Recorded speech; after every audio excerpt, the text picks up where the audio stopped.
ప్రియమైన బిడ్డలారా, చాలాసార్లు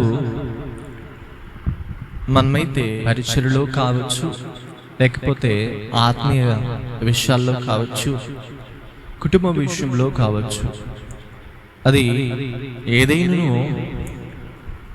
చాలా విధాలుగా భ్రమపడుతూ ఉంటాం. అనేక విధాలుగా మరి శోధనను కొని తెచ్చుకుంటూ ఉంటాం. ఈ విధంగా ఎందుకు జరుగుతుంది? ఈ విధమైన సంగతులు, ఈ విధమైన మరి బలహీనతలు, ఇలాంటి శోధనలు ఎందుకు మనకు వాటిల్లుతున్నాయి? మరి అనేక సమస్యలను మనం ఎందుకు కొని తెచ్చుకుంటున్నాం అనంటే, చాలాసార్లు ఏది మంచిదో, ఏది మనకి ఆటంకపరిచేదో, అభ్యంతరపరిచేదో, నష్టాన్ని కొని తెచ్చేదో మనకు యోచించని స్థితి మనకు కలుగుతుంది. దేవుని నామ స్తోత్రం, హల్లెలూయా. దాని వలన మనం అనేక విధాలుగా నష్టపోతూ ఉంటాం, శ్రమను కొని తెచ్చుకుంటుంటాం, నష్టాన్ని కొని తెచ్చుకుంటూ ఉంటాం, బాధను అనుభవిస్తూ ఉంటాం. ప్రియమైన దేవుడరా, మరి బైబిల్ గ్రంథం చెప్తుంది, యేసుక్రీస్తు మన ప్రభు ఆలోచన చెప్పువాడుగా ఉన్నాడు. దేవుని నామ స్తోత్రం, హల్లెలూయా. ఆయన ఆశ్రయించినప్పుడు, ఆయనని మనము మన మార్గదర్శిగా ఎంచుకున్నప్పుడు, ఆయనను సేవించి ఆనంద భయభక్తులు కలిగి ఆయన్ని మరి హృదయము నిలుపుకున్నప్పుడు, ఆలోచనకర్త అయిన మన ప్రభు నీవు ఏ మార్గం గుండా వెళ్ళాలి, ఏ విధంగా నీ తలంపులు ఉండాలి, నీ మార్గం ఎట్టిదై ఉండాలి, నువ్వు ఏ మార్గంలో నడవాలి, మరి ఏది నీకు మంచిది, మరి నీకు మార్గాన్ని సరళం చేసి నిన్ను చేరవలసిన గమ్యస్థానానికి ఇచ్చేవాడుగా ఉన్నాడు. దేవుని నామ స్తోత్రం, హల్లెలూయా. ప్రియమైన దేవుని బిడ్డలారా, మరి ఈ యొక్క లోకంలో ఏది మంచిది, మరి ఏం చేస్తే మంచిది, ఏ విధంగా నడిస్తే మంచిది, ఏ విధంగా మన ఆత్మీయ జీవితానికి, మన కుటుంబానికి, మన దేహానికి ఏది మంచిది అనంటే, ప్రియమైన బిడ్డరా, దేవుని వాక్యం సెలవిస్తుంది. కీర్తన 147వ అధ్యాయము 1వ వచనములో, యెహోవాను స్తుతించుడి, మన దేవునికి స్తోత్ర గానము చేయుట మంచిది. మనము ఆయనకి గానము చేసేవారముగా ఉండాలి, ఆయన్ని ఆనందింపజేసే వారముగా ఉండాలి, మరి ఆయన్ని స్తుతించు వారముగా ఉండాలి. స్తుతించడం అంటే ఆయనలో ఆనందించి ఆయన మహింపరచడము. దేవుని నామ స్తోత్రం, హల్లెలూయా. ఆయన మనకు చేసిన మేలుని బట్టి ఆయనను మనము స్తుతించటము. మరి ఈ స్తుతి ఎప్పుడు వస్తుంది అంటే, ఆయన ద్వారా మనం మేలు పొందుకున్నప్పుడే కాదు, కానీ ఆయనను వెంబడించినప్పుడు, ఆయన యొక్క శక్తి, ఆ బలాఢ్యతను, ఆ యొక్క మహిమను తెలుసుకున్నప్పుడు, ఆయన యొక్క ప్రభావం ఎరిగినప్పుడు, ఆయన యొక్క మరి ఎంతటి ప్రేమామయుడు మనం ఎరిగినప్పుడు మనం ఆయన స్తుతించు వారముగా ఉంటాం. కానీ ఈ రోజుల్లో చాలా మంది దేవుని నీతిని ఎనగలేకపోతున్నారు, ఆయన ఎటువంటి వాడు, ఆయన ప్రేమను ఎనగలేకపోతున్నారు, ఆయన యొక్క శక్తి ప్రభావం ఎరగలేకపోతున్నారు, ఆయన మరి మన కోసము ఏ విధమైన త్యాగాన్ని చేశాడో ఎరగలేకపోతున్నారు. ప్రియమైన దేవుడారా, చాలా మంది ఈ రోజుల్లో ఏంటంటే, వారు పక్కనోళ్ళ ఏదో ఎదుగుతూ ఉంటే, లేకుంటే డెవలప్ అవుతుంటే, ఎప్పుడు కూడా లోకానుసారమైన స్థితిని బట్టి మరి పక్కంటోళ్ళు ఏం చేస్తున్నారు, ఎదురుంటోళ్ళు చేస్తున్నారు, ఈ విధమైన తలంపులు ఉన్నాయి. కానీ దేవుడు ఎటువంటి వాడు, అసలు మనల్ని ఎందుకు దేవుడు చేశాడు, మన స్థితి ఏంటి, మనం ఎందుకు ఈ భూలోకానికి రాబడ్డాము, మరి ఈ జీవితం ఎందుకు మనకి ఇవ్వబడింది అని యొక్క యోచన, ఆలోచన ఎవరికీ లేదు. ఎవరి పనుల్లో వాళ్ళు నిమగ్నమైపోతూ మరి సమయానంతా కూడా వ్యర్థం చేస్తున్నారు. అసలు దేవుడి యొక్క ఆ శక్తి ఏంటి, అసలు దేవుడు ఎందుకున్నాడు, ఎందుకు నన్ను ఈ లోకానికి పంపించాడు, నన్ను ఏం చేయమంటున్నాడు? చాలా మంది ప్రార్థన చేస్తుంటారు, నాకు ఫలానా కావాలి, అది కావాలి, ఇది కావాలని. కాదు, అసలు నీ కోసం నేను ఏం చేయాలయ్యా, అసలు నన్ను ఎందుకు ఈ భూలోకానికి పంపావు, ఎందుకు, నా పని ఏమై ఉంది, నన్ను ఎందుకు పుట్టించావు, ఇదిగో ఈ స్థితి నాకు ఎందుకు ఉంది అనే యొక్క యోచన ఎవరికి ఉండట్లేదు. కాబట్టి మనము దేవుని స్తుతించినప్పుడు ఆయనలో మనము సంపూర్ణమైన బలాన్ని పొందుకునే వాళ్ళుగా ఉంటాం. దేవుని నామ స్తోత్రం, హల్లెలూయా. ఆ స్తుతికున్న శక్తి ఏంటంటే నిన్ను ఆయన వైపు నడిపిస్తుంది. చాలా మంది ఆ ప్రార్థన అసలు చప్పట్లు కొట్టాలని కూడా మనకి చేతులు రావట్లేదు, పాడాలంటే గలమెత్తి పాడడానికి కూడా నోరు రావట్లేదు. మరి సంఘంలో మరి ఎంతో ఉత్సాహంతో మరి దేవునికి ధ్వని చేస్తున్నప్పుడు, ఆరాధిస్తున్నప్పుడు నిరుత్సాహస్థితిలో ఎక్కడో ఆలోచిస్తూ ఉంటారు. ప్రియమైన దేవుడురా, కాబట్టి మనము దేవుని స్తుతించినప్పుడు అది మంచిది. కానీ చాలా మంది వ్యర్థమైన పనులన్నీ చేస్తుంటారు, కానీ దేవుని స్తుతించడం మంచిది. ఎప్పుడు కూడా సినిమాలని, షికారులని, సమయాన్ని వ్యర్థం చేస్తూ ఉంటారు. ఎప్పుడు కూడా అది మంచిది కాదు. ఏది పడితే తింటూ ఉంటారు, లేకపోతే ఏది పడితే అది ముచ్చట్లు లేనిపోని అన్ని కూడా నెత్తికేసుకొని లేకపోతే తెచ్చుకొని మరి ఎన్నో విధమైన శ్రమలు కొని తెచ్చుకుంటుంటారు కొంతమంది. కానీ ఆ విధమైన మరి స్థితి మనకొద్దు. నువ్వేం నడుస్తున్నావో ఆలోచించు. ప్రతి దాంట్లో వేలు పెట్టడం మనం మానేయాలి. దేవుని నామ స్తోత్రం, హల్లెలూయా. ప్రియమైనడురా, మరి వీటిని చేసే బదులు ఈ వ్యర్థమైన తుచ్చమైన మరి ఈ యొక్క అనుసరణ, ఈ యొక్క స్వభావము మనము కలిగి ఉండక దేవుని స్తుతించి ఆయన వెంబడించి ఆయన అనుసరించు వారుగా మనం ఉంటే మంచిది. దేవుని నామ స్తోత్రం, హల్లెలూయా. కాబట్టి చాలే మరి స్తుతి నిన్ను ఆధ్యాత్మికతలో ఉన్నతముగా నిలబెడుతుంది. ఇంకా చేరువుగా చేసే విధముగా ఒక గొప్ప సాధనంగా ఆయన బాటను నడిపింపు చేసే గొప్ప ప్రయోజనకరమైన మార్గశృతి నీకు సహాయం చేస్తుంది. దేవుని నామ స్తోత్రం, హల్లెలూయా. కాబట్టి ప్రియమైనడురా, మనం ఇంకా బైబిల్ చూస్తే సామెతలు 8వ అధ్యాయంలో 19వ వచనం మనం చూసినట్లయితే, మేలిమి బంగారము కంటెను అపరంజి కంటెను నా వలన కలుగు ఫలము మంచిది. దేవుని నామ స్తోత్రం, హల్లెలూయా. ఆయన ద్వారా వచ్చేది ప్రతిదీ కూడా మంచిది. కానీ మరి లోకంలో జనం ఏం చేస్తుంటారు, కొంతమంది ఏం చేస్తుంటారంటే ఏది పడితే అది తెచ్చుకుంటూ ఉంటారు, లేకపోతే ఏది పడితే అది చేస్తూ ఉంటారు. మరి ఏదేదో మరి సంపాదించుకోవాలని, ఏదేదో మరి వ్యాపారాలని, కొన్ని నష్టాన్ని వాటిని తెచ్చిపెట్టేవి కూడా చేస్తుంటారు, లేకుంటే వ్యర్థమైన అన్ని చేస్తుంటారు. కానీ దాని వలన ఫలము రాదు. చాలా మంది అంటారు, అది ట్రై చేశాను, ఈ పని చేశాను, ఆ పని చేశాను, కానీ ఫలితం రావట్లేదు, మంచి ఫలము, లాభము రావట్లేదు. మరి కొన్ని విధాలుగా నష్టం వస్తుంది.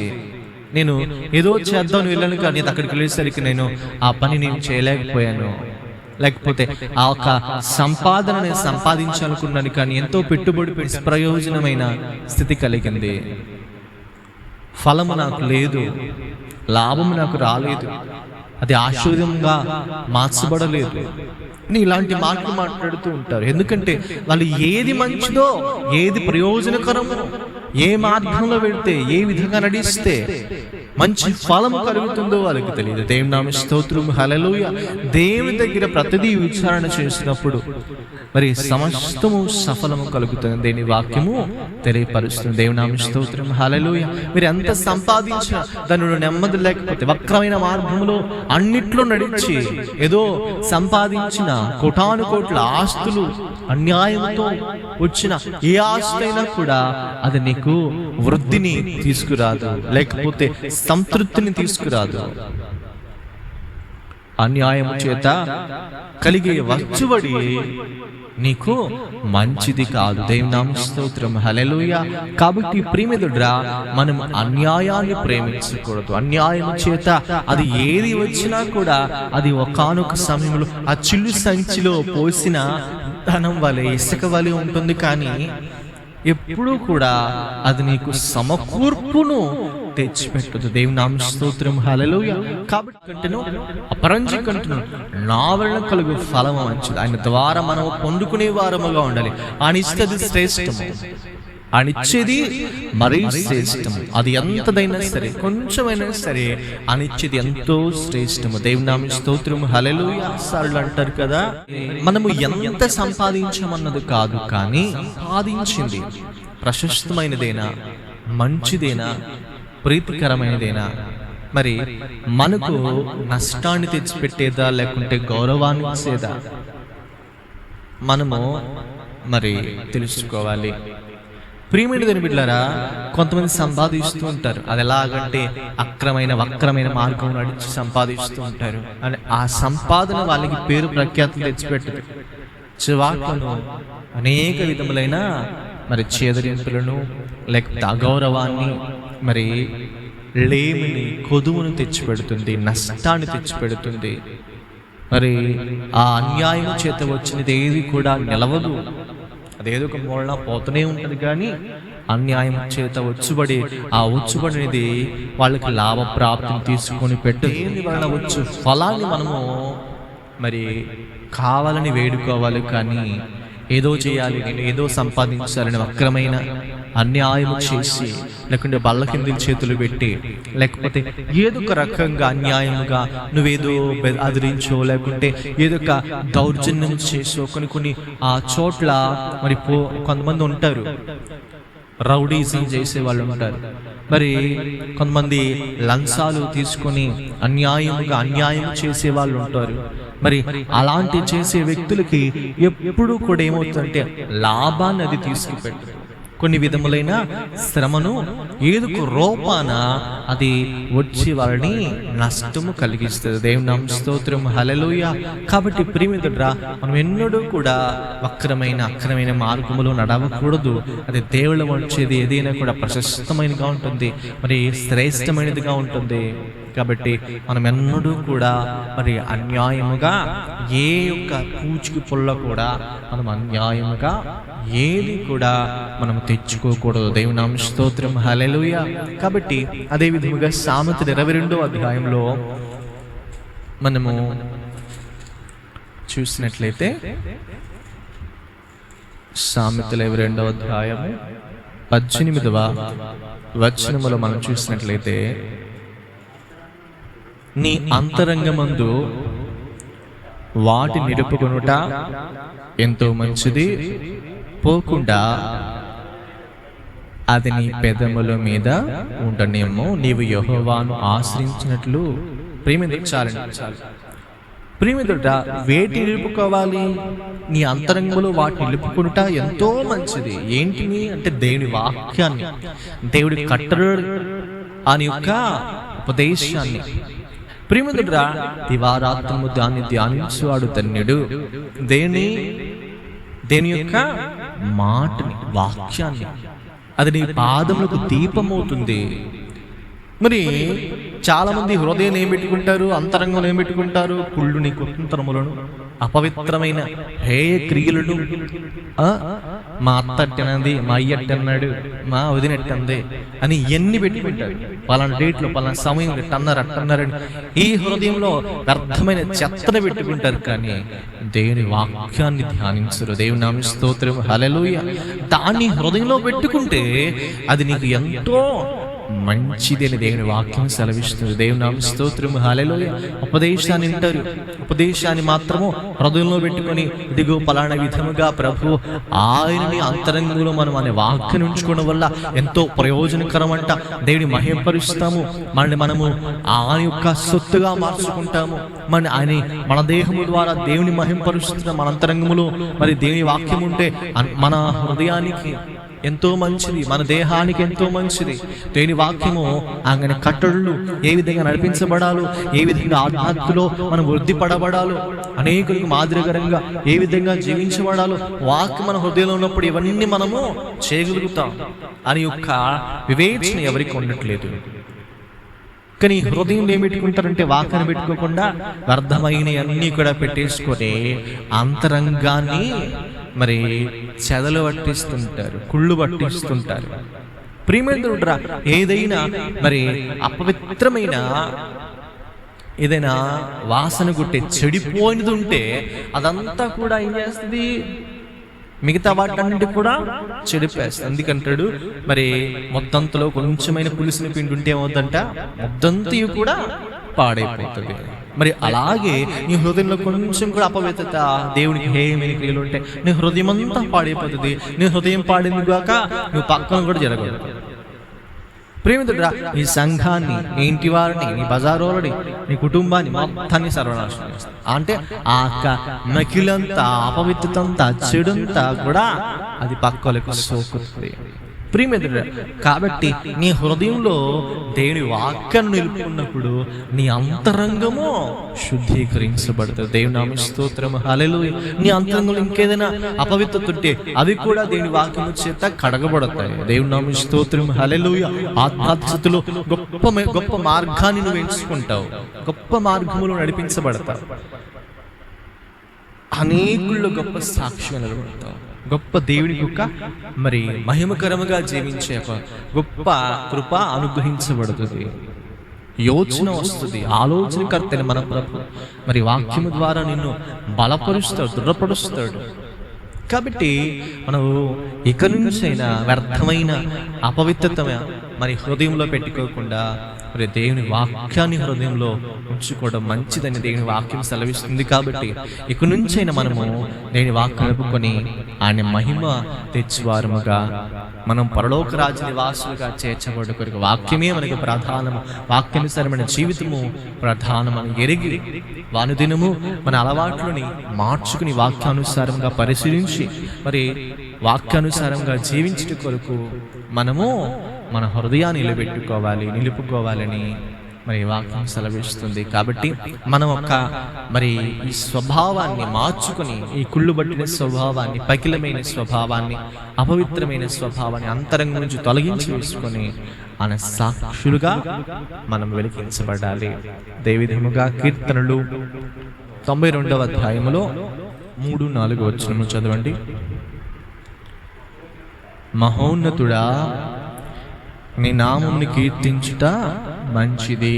ఉదయమున నీ కృపను ప్రతి రాత్రి నీ విశ్వాసతను 10 తంతుల స్వరమండలముతోను గంభీర ధ్వని గల సితారతోను ప్రచురించుట మంచిది. ఎందుకనగా యెహోవా నీ కార్యముల చేత నీవు నన్ను సంతోషపరిచి ఉన్నావు. నీ చేతి పనులు బట్టి నేను ఉత్సహించుచున్నాను. దేవుని నామ స్తోత్రం, హల్లెలూయా.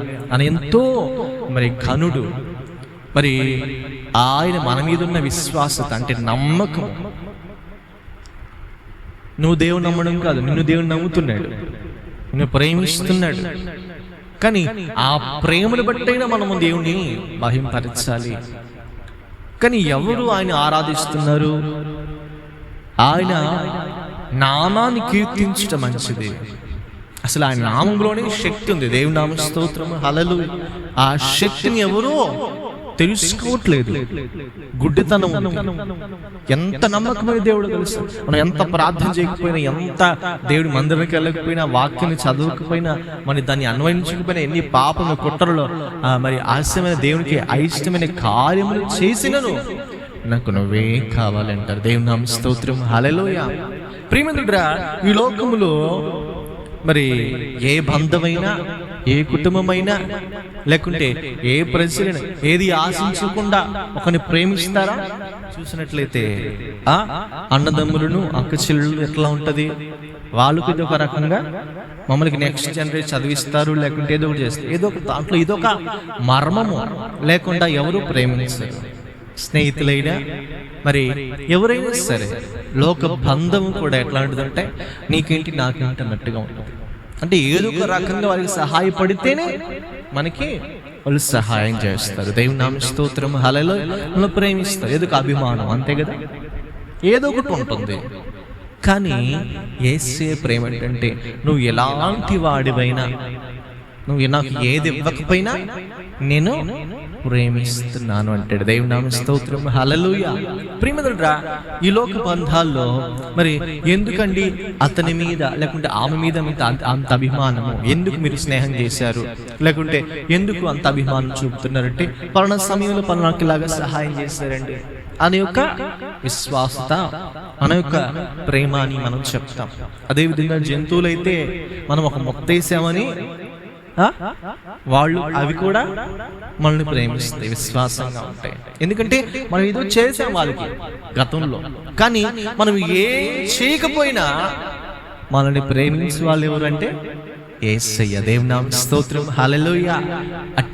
అంటే మనము ప్రాణం పెట్టేంతగా ఒకరి కోసము ఇంత చేసామంటే అర్థం ఏంటి? మనకేదో వాళ్ళు చేశారు ఉపయోగకరంగా కదా. కానీ నీవు ఎంత వ్యర్థమైన స్థితిలో ఉన్నా, నువ్వు ఎంత నీచు నికృష్ట స్థితిలో ఉంటే ఆ నిన్ను ప్రేమించడం ఎంతో ఉన్నతమైనది. దేవుని నామమునకు స్తోత్రం, హల్లెలూయా. ప్రియమిత్రుడా, అలాంటి నీచ నికృష్టమైన అక్రమైన ఆ వంచనైన లోకానుసారమైన పాపంలో ఉన్న వ్యక్తిని కూడా యేసయ్య ప్రేమించాడు. అలాంటి మనల్ని యేసయ్య ప్రేమించాడు. దేవుని నామమునకు స్తోత్రం, హల్లెలూయా. కాబట్టి మరి యేసయ్య ప్రేమ ఈ లోకములో ఎవ్వరికీ సాటి రాదు. దేవుని నామమునకు స్తోత్రం, హల్లెలూయా. ఆ ప్రేమ ఎంతో ఉన్నతమైనది. కాబట్టి ఆ ప్రేమను బట్టి నీవు దేవుని స్తుతించాలి. దేవుని నామమునకు స్తోత్రం, హల్లెలూయా. ఆయన వాత్సల్యతను బట్టి నువ్వు దేవుని స్తుతించాలి. ప్రతి విషయంలో ఆయనకు సహాయకుడిగా ఉన్నాడు. ప్రతి విషయంలో మరి గొప్ప సాధనంగా దేవుడు ఉన్నాడు.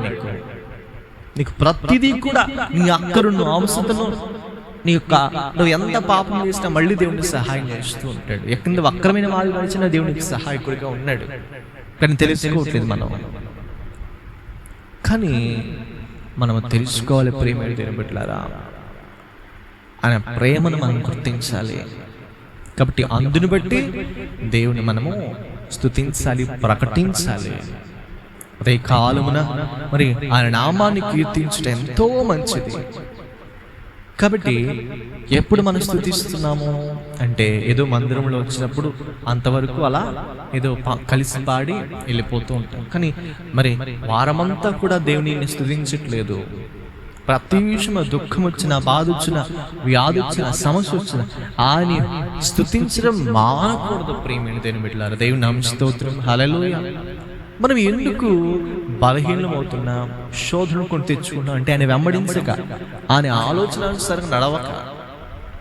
కాబట్టి నేను మన స్వభావాన్ని మార్చుకొని క్రీస్తు సాక్షిగా ఆయన్ని ప్రేమించువారముగా, ఆయన ప్రేమను తెలుసుకొని ఆయన చిత్తానుసారంగా నడుచువారముగా, మరి ఆయన వాక్యాన్ని హృదయంలో పదిలిపరుచుకుని అంతరంగంలో ఆయన యొక్క వాక్యాన్ని ఉంచుకొని దేవుని చిత్తానుసారముగా నడిపించబడు వారముగా మనము ఉండాలని దేవుడి ఉద్దేశమైంది. కాబట్టి ఇక నేను మన స్వభావాన్ని మన అంతరంగములో దేవుని ఎదుర్కొని ఆయన వెంబడిద్దాం, ప్రార్థించుకుందాం.